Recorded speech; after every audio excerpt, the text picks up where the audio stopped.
समजा एखाद्या सराईत गुन्हेगाराची कोणीतरी फसवणूक केली हं, आणि तो गुन्हेगार न्यायालयात दाद मागायला गेला, तर न्यायालय त्याची बाजू ऐकून घेईल का? म्हणजे लोकांचा असा समज असतो की हा तर आधीच गुन्हेगार आहे. बरोबर.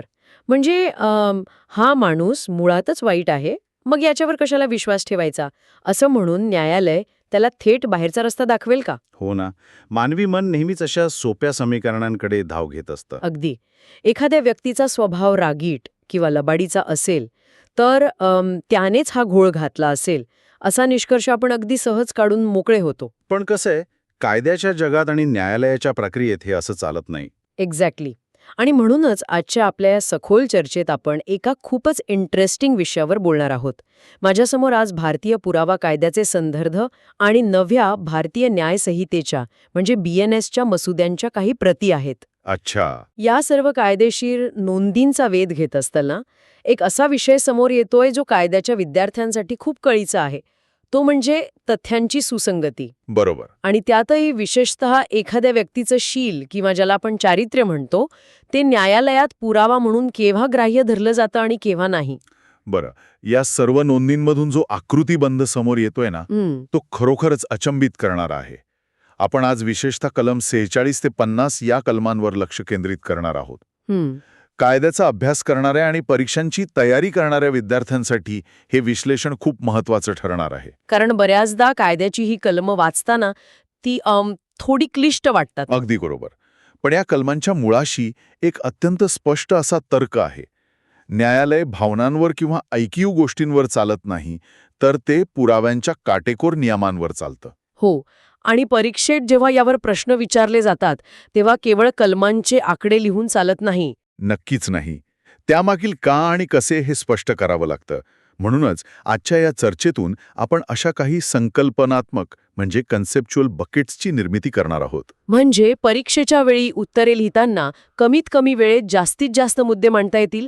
एक प्रकारचा माइंड मॅपच तयार होईल. अगदी तेच आपलं आजचं मिशन आहे. हे खूपच गरजेचं आहे, कारण माझ्यासमोर असलेल्या या पहिल्याच केस स्टडीमध्ये एक मोठी गफलत दिसू शकते. आपण सुरुवात करूया दिवाणी प्रकरणांपासून म्हणजे सिव्हिल केसेस. हां, सांगा. यात एका गावातील माधव आणि श्याम या दोन व्यापाऱ्यांचा पैशांच्या व्यवहारावरून झालेला वाद नमूद आहे. माधवने श्यामवर न्यायालयात खटला दाखल केलाय. बरं. आता श्याम न्यायालयात उभा राहून स्वतःचा बचाव करताना म्हणतो की माधवचा स्वभावच मुळात लबाडीचा आहे. अच्छा. तो आधीपासूनच लोकांशी असंच वागतो, त्यामुळे या करारातही त्यानेच माझ्याशी कपट केलं असणार. वरवर पाहता श्यामचा हा युक्तिवाद सामान्य माणसाला पटण्यासारखा वाटतो, हो ना? पण कलम 46च्या नोंदीनुसार न्यायालय श्यामचे हे म्हणणे ऐकून घेण्यास स्पष्ट नकार देतं. इथे श्यामला थांबवण्यामागचे न्यायालयाचे नेमके तर्कशास्त्र काय आहे? इथे दिवाणी कायद्याचा मूळ गाभा समजून घेणं आवश्यक आहे. दिवाणी दाव्यांमध्ये एखाद्या व्यक्तीवर आरोप असलेला आचरण सिद्ध करण्यासाठी त्या समोरच्या व्यक्तीचं शील पूर्णपणे विसंगत ठरवलं जातं. म्हणजे इररेलेव्हंट ठरवलं जातं. अगदी. हे कलम 46 स्पष्ट करतं. यामागील तर्क अगदी साधा पण भक्कम आहे. तो कसा? कराराच्या कायद्यात किंवा कोणत्याही दिवाणी विवादात न्यायालयात जो करार झालाय, ज्या पैशांच्या पावत्या आहेत आणि करारातील अटींचा भंग झाला आहे की नाही, ही मुख्य विवादेक तथ्य असतात. म्हणजे फॅक्ट्स इन इश्यू. माधवचा स्वभाव लबाडीचा आहे की नाही याच्याशी न्यायालयाला काही देणं घेणं नसतं. एक्झॅक्टली. समजा एखाद्या व्यक्तीचा स्वभाव अतिशय प्रामाणिक आहे, पण तरीही तांत्रिक चुकीमुळे किंवा परिस्थितीमुळे त्याच्याकडून कराराचा भंग होऊ शकतो. आणि दुसरीकडे एखाद्या लबाड व्यक्तीनेही एखादा करार अगदी प्रामाणिकपणे पूर्ण केलेला असू शकतो. बरोबर. त्यामुळे व्यक्तीचा स्वभाव असा आहे म्हणून त्याने हे विशिष्ट कृत्य केले असेल हे सिद्ध करण्यासाठी दिवाणी खटल्यात चारित्र्याचा पुरावा अजिबात ग्राह्य धरला जात नाही. पण इथेच माझ्याकडच्या या दुसऱ्या एका संदर्भामध्ये एक मोठा विरोधाभास मला दिसतोय. कोणता विरोधाभास? ह्याच माधव आणि श्यामच्या कथेत जर आपण थोडे पुढे गेलो ना, तर चित्र पूर्णपणे पालटलेलं दिसतं. समजा ह्या पैशांच्या खटल्यात श्यामने माधववर जे लबाडीचे आरोप केले, त्यामुळे माधवची समाजात खूप बदनामी झाली. अच्छा. आता माधवने श्यामवर मानहानीचा म्हणजे डिफेमेशनचा दुसरा दावा ठोकला. आणि तो म्हणाला की याने माझी बदनामी केलीये, मला मोठी नुकसान भरपाई हवीये, डॅमेजेस हवेत. बरोबर. आता ह्या नोंदीनुसार जेव्हा माधव नुकसान भरपाई मागतो, तेव्हा न्यायालयाने अचानक माधवच्या चारित्र्याबद्दलचे पुरावे ऐकून घ्यायला तयार होतं. अगदी बरोबर. हे कलम 50 आहे. हो, कलम 50 मध्ये स्पष्ट लिहिलंय की इथे व्यक्तीचे शील सुसंगत ठरते. म्हणजे जेव्हा पैशांचा आणि कराराचा प्रश्न होता तेव्हा चारित्र्य बाजूला ठेवलं गेलं. हं. पण जेव्हा अब्रूनुकसानीचा प्रश्न आला तेव्हा मात्र चारित्र्य महत्वाचे ठरले. हा कायद्याचा दुहेरी मापदंड म्हणजे डबल स्टँडर्ड वाटत नाही का? वरवर पाहता हा दुहेरी मापदंड वाटू शकतो. पण या दोन्ही कलमांच्या मुळाशी जाणारं जे कायदेशीर तत्व आहे ते अतिशय सुसंगत आहे. ते कसं काय आहे? दिवाणी प्रकरणांमध्ये नुकसान भरपाईची रक्कम कशी ठरते हे पाहणं इथे महत्वाचं आहे. पहिल्या खटल्यात कराराचा भंग हा मुद्दा होता. बरोबर. पण मानहानीच्या दाव्यात मुख्य मुद्दा काय असतो तर त्या व्यक्तीची समाजामधील प्रतिष्ठा. अच्छा, रेप्युटेशन. हो, नुकसान भरपाई ही त्या व्यक्तीच्या प्रतिष्ठेला जे प्रत्यक्ष नुकसान पोचलंय त्याचं आर्थिक मूल्य असतं. आता जर एखाद्या व्यक्तीचे समाजात आधीपासूनच काहीही चांगलेशील किंवा प्रतिष्ठा नसेल तर त्याच्या प्रतिष्ठेचे मूल्य आणि पर्यायाने त्याला मिळणारी नुकसान भरपाईची रक्कम साहजिकच कमी असू शकते. म्हणजेच एखाद्या महागड्या आणि जुन्या फुलदाणीला तळा गेला तर तिची किंमत जास्त असते. बरोबर. पण एखाद्या स्वस्त प्लास्टिकच्या कपाला तळा गेला तर त्याची किंमत कमी असते. न्यायालय इथे हेच तपासत आहे की ज्या प्रतिष्ठेला तळा गेला आहे तिची मूळ किंमत काय होती. अगदी तंतोतंत. हे रूपक खूप छान आहे. म्हणूनच कलम 50 हे स्पष्ट करतं की दिवाणी प्रकरणांमध्ये ज्या व्यक्तीला नुकसान भरपाई मिळायची आहे तिच्या रकमेवर प्रभाव टाकणारे शील सुसंगत असते. म्हणजे तिथे चारित्र्य तपासणे ही न्यायालयाची कायदेशीर गरजच बनून जाते. होय. हे कोणतेही दुटप्पी धोरण नसून नुकसानीचे अचूक मापन करण्याची एक तार्किक पद्धत आहे. बापरे, हे खूपच लॉजिकल आहे. म्हणजे पैशांच्या वादात चारित्र्य बाजूला ठेवणं ठीक आहे, पण जेव्हा दाव्याची किंमत पैसा नसून एखाद्याचं स्वातंत्र्य असते तेव्हा काय? अच्छा, तुम्ही आता फौजदारी प्रकरणांकडे वळताय. हो, जेव्हा तुरुंगवासाची टांगती तलवार असते तेव्हा माणसाचा भूतकाळ त्याला वाचवू शकतो का? इथेच फौजदारी कायद्याची आणि आपल्यापुढील दुसऱ्या मोठ्या संकल्पनेची एंट्री होते. बरोबर. Criminal cases. फौजदारी प्रकरणांच्या नोंदी वाचताना माझ्यासमोर रमेश नावाच्या एका व्यक्तीची केस स्टडी आलीय. रमेशवर गावात एका चोरीचा आरोप ठेवण्यात आलाय. रमेशचे वकील गावातील सरपंचांना आणि इतर प्रतिष्ठित लोकांना न्यायालयात बोलावतात आणि ते साक्षी देतात की रमेश हा खूप प्रामाणिक आणि अत्यंत चांगल्या चारित्र्याचा माणूस आहे. अच्छा. ते म्हणतात तो असं करूच शकत नाही. आणि आश्चर्य म्हणजे फौजदारी खटल्यात हे चालते. होय. फौजदारी खटल्यांमध्ये या गोष्टीला खूप महत्त्व दिले जाते. असं का? कलम 47 नुसार दांडिक किंवा फौजदारी प्रकरणांमध्ये आरोपीचे पूर्वीचे चांगले शील म्हणजे गुड कॅरेक्टर हे नेहमी सुसंगत मानले जाते. नेहमीच रेलेव्हंट असतं. हो. यामागे फौजदारी न्यायव्यवस्थेचा एक मूलभूत पाया दडलेला आहे.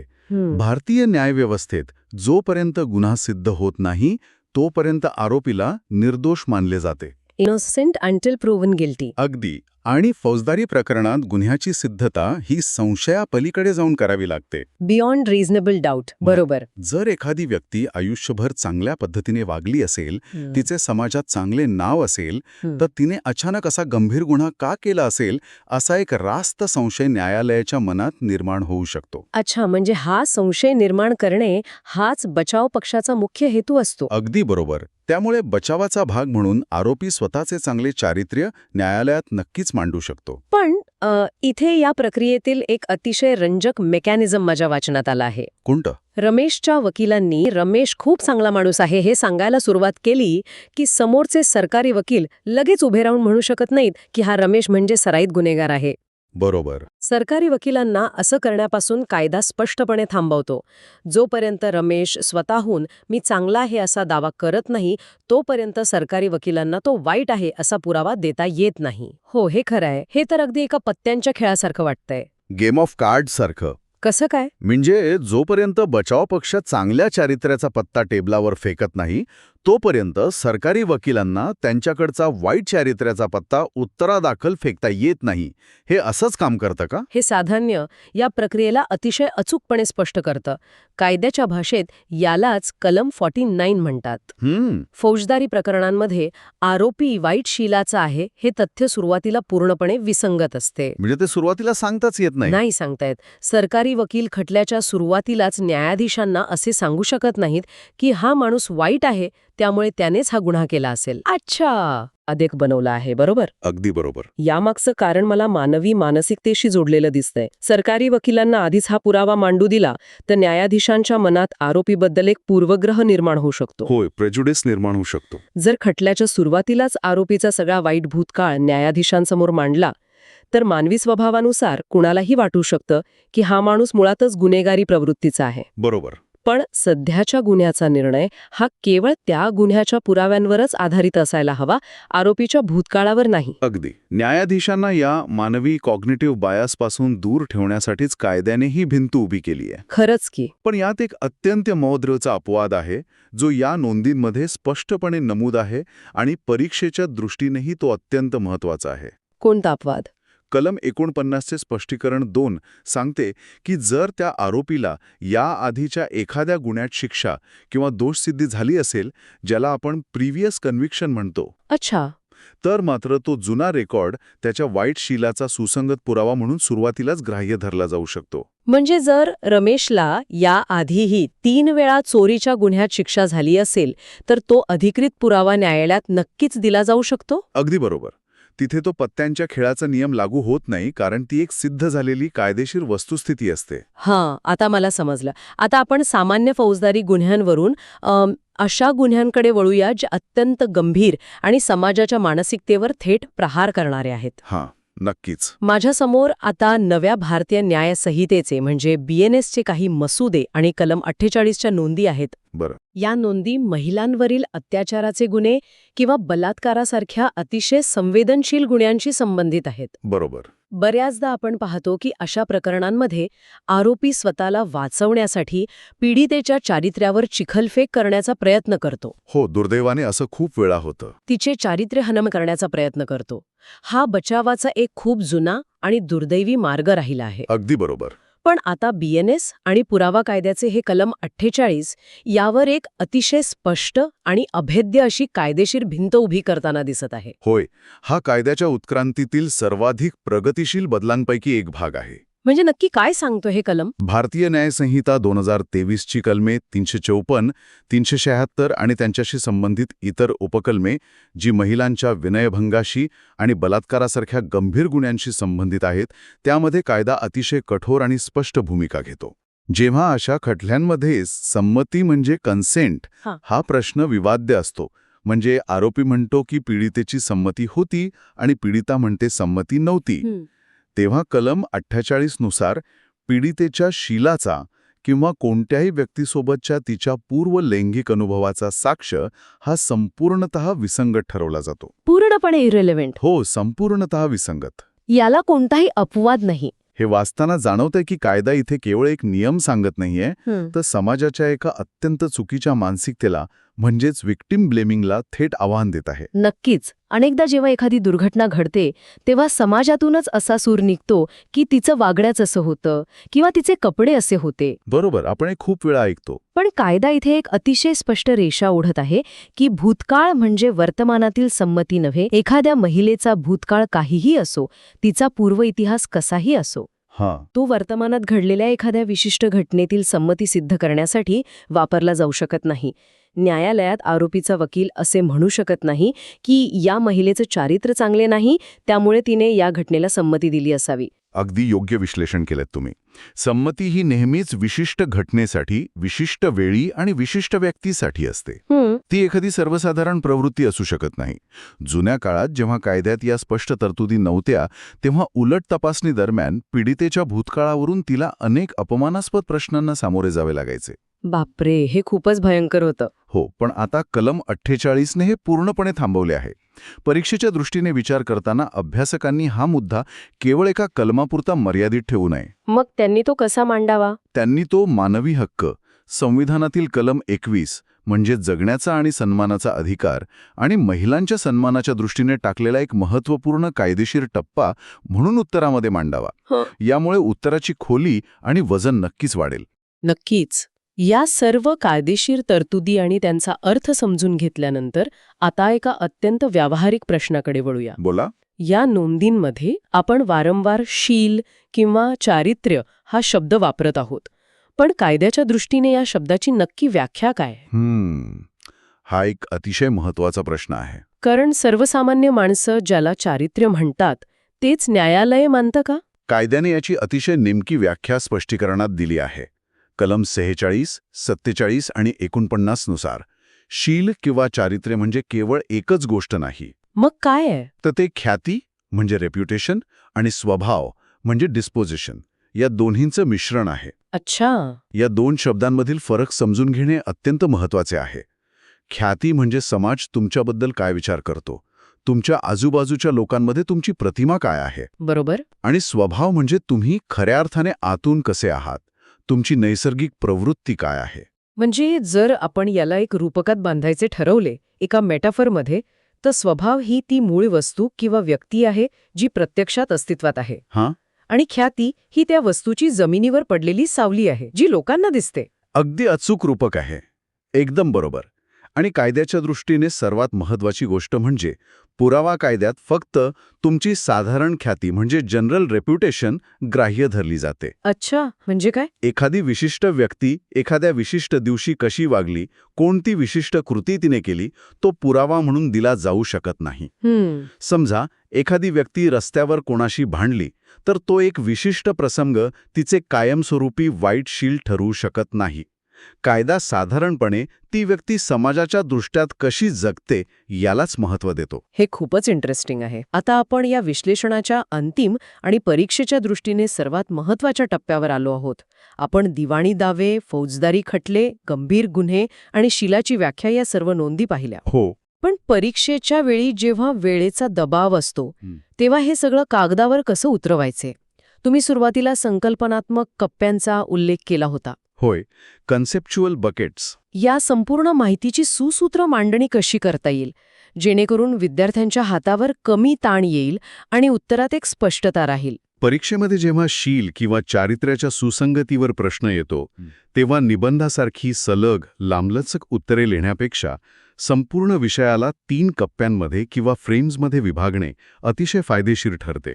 कोणते 3 कप्पे? पहिला कप्पा असेल दिवाणी प्रकरणांचा म्हणजे सिव्हिल केसेस. यात कलम 46 आणि कलम 50 एकाच वेळी विरोधाभासी वाटत असले तरी ते कसे एकमेकांना पूरक आहेत हे मांडावे. बरोबर. कलम 46 नुसार आचरण सिद्ध करण्यासाठी शील विसंगत असते आणि त्याच्याच जोडीला कलम 50 नुसार नुकसान भरपाईची रक्कम ठरवण्यासाठी शील सुसंगत ठरते. अगदी स्पष्ट. आणि दुसरा कप्पा? दुसरा कप्पा असेल फौजदारी प्रकरणांचा. इथे कलम 47 आणि 49 एकमेकांसमोर उभे करा. कलम 47 नुसार आरोपीचे चांगले शील नेहमी सुसंगत आणि कलम 49 नुसार आरोपीचे वाईट शील सुरुवातीला विसंगत, पण त्याखाली अपवादांचा स्पष्ट उल्लेख असणं गरजेचे. म्हणजे तो पत्त्यांच्या खेळाचा नियम? आरोपीने स्वतः चांगले शील सिद्ध केल्यास उत्तरादाखल वाईट शीलाचा पुरावा ग्राह्य. अगदी बरोबर. किंवा जुनी दोषसिद्धी असल्यास ग्राह्य. इथे आपण चर्चा केलेले पत्त्यांचे साधर्म्य वापरून स्वतःच्या शब्दात स्पष्टीकरण लिहिल्यास परीक्षकावर चांगला प्रभाव पडतो. आणि तिसरा आणि सर्वात महत्वाचा कप्पा? तिसरा कप्पा असेल महिलांवरील अत्याचार आणि संमतीची प्रकरणे. इथे नव्या BNSच्या कलमांचा आणि कलम 48चा संदर्भ द्यावा.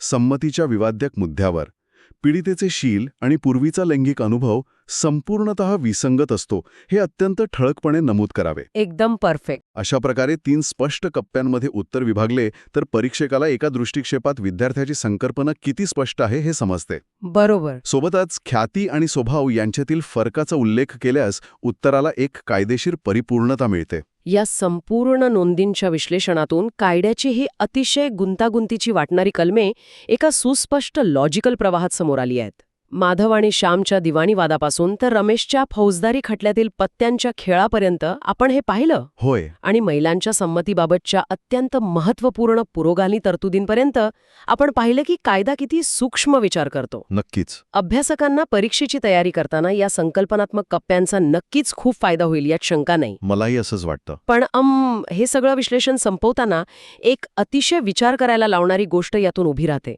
जी आजच्या काळाशी अत्यंत सुसंगत आहे. ठीक आहे. आपण आत्ताच या नोंदींमधून पाहिलं की कायदा शील ठरवताना विशिष्ट कृतींपेक्षा एखाद्या व्यक्तीच्या साधारण ख्यातीला, जनरल रेप्युटेशनला जास्त महत्त्व देतो. बरोबर. एखादी विशिष्ट घटना किंवा एखाद्या विशिष्ट दिवशी घडलेला प्रसंग तुमचे संपूर्ण चारित्र्य ठरवू शकत नाही असे कायदा ठामपणे मानतो. हम्म. पण आपण आज ज्या जगात जगत आहोत ते डिजिटल आणि सोशल मीडियाचे अत्यंत वेगवान युग आहे. इथे एखाद्या व्यक्तीची एखादीच छोटीशी विशिष्ट कृती क्षणात कॅमेऱ्यात कैद होते अगदी खरंय. आणि ती रातोरात व्हायरल होऊन जाते. लाखो लोक ती पाहतात आणि तीच एक विशिष्ट कृती त्या व्यक्तीची कायमस्वरूपी ख्याती बनून जाते, जी इंटरनेटवरून कधी पुसली जात नाही. बापरे, हा खूपच गंभीर मुद्दा आहे. मग अशावेळी भविष्यात जेव्हा असे पुरावे न्यायालयात येतील तेव्हा कायद्याला शील आणि साधारण ख्याती या शब्दांची मूळ व्याख्या या सोशल मीडियाच्या प्रभावामुळे बदलावी लागेल का? विचार करण्यासारखी गोष्ट आहे. आजच्या या डिजिटल जगात एखाद्या व्यक्तीची खरी ख्याती कोण ठरवतं? तिचं आयुष्यभराचा साधारण स्वभाव की इंटरनेटवर कायमस्वरूपी कोरला गेलेला तो एक व्हायरल झालेला विशिष्ट क्षण? श्रोत्यांनी यावर नक्की विचार करावा. आजच्या सखोल चर्चेत आपण इथेच थांबूया.